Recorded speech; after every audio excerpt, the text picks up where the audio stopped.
Bonjour, c'est Christophe Bichon, formateur en plantes sauvages et en jardinage naturel. Là, je suis dans mon jardin où on a laissé avec ma femme une partie de prairie naturelle. Et quand je regarde dans quel état c'est, bon déjà je suis très satisfait parce qu'on a une grande diversité de plantes. Je me dis que j'ai bien fait de ne pas faire mon potager dans ce coin-là. Tout simplement parce qu'on a le liseron des champs ici. Le liseron des champs, c'est un de ces cauchemars du jardinier, comme le liseron des haies qui est beaucoup plus grand, qui peut atteindre 3 mètres, 4 mètres. Donc vous voyez ces petites fleurs en trompette, voilà, toutes jolies. Alors elles ont un avantage énorme, ces fleurs-là, c'est qu'elles attirent énormément d'insectes, notamment les abeilles. Donc les insectes pollinisateurs adorent. Alors ici c'est facile à gérer le liseron, parce que c'est de la prairie, on a envie de tondre en faisant des petits sentiers, mais quand on est dans un potager c'est une autre paire de manches. Ça fait partie de ces plantes qu'on n'aime pas avoir dans son potager, parce que tout simplement c'est des étrangleuses, elles passent à travers le paillage, même si on paille énormément, elles passent à travers le paillage. Donc la solution, enfin moi j'y suis arrivé après 3 ans de patience on va dire, à chaque fois que j'avais des liserons qui traversaient un paillage, même de 10-20 cm d'épaisseur, eh ben, dès que ça dépassait, j'arrachais et ça venait facilement, parce qu'à travers le paillage tout vient beaucoup plus facilement. Voilà, à force de patience, et c'est vraiment un travail de patience, on y arrive. Alors si on commence à biner son potager où il y a des liserons, c'est plus catastrophique qu'autre chose, puisque ce qu'on va avoir comme problème, c'est qu'on va briser les racines. Et même 1 cm de racine, et moins que 1 cm de racine, ça suffit pour faire repousser la plante. Moi ce que j'aimerais, c'est qu'on regarde cette plante un petit peu différemment.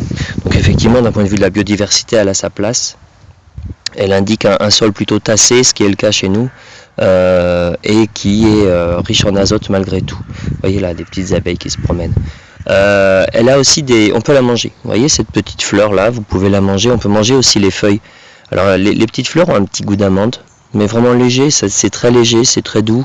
On peut les mettre dans des salades. Alors surtout ne la mettez pas en grande quantité, parce que là on a un effet laxatif, dépuratif quand même fort. C'est-à-dire que ça, des petites fleurs comme ça dans une salade, c'est absolument magnifique. Vous le faites votre salade, vous les posez dessus, ça fait vraiment une constellation de petites fleurs blanches, c'est magnifique. Donc voilà, attention à un effet vraiment laxatif. Et d'ailleurs elle est utilisée pour ses propriétés médicinales justement. Il faut les récolter en ce moment quand elle est en fleurs. On récolte les parties supérieures, donc fleurs, feuilles, et on fait sécher ça doucement à l'ombre. On conserve ça doucement pendant tout le temps qu'il faut. Et puis on peut s'en faire des tisanes. Donc là c'est le côté, on va dire, c'est la solution assez radicale pour les gens qui sont constipés.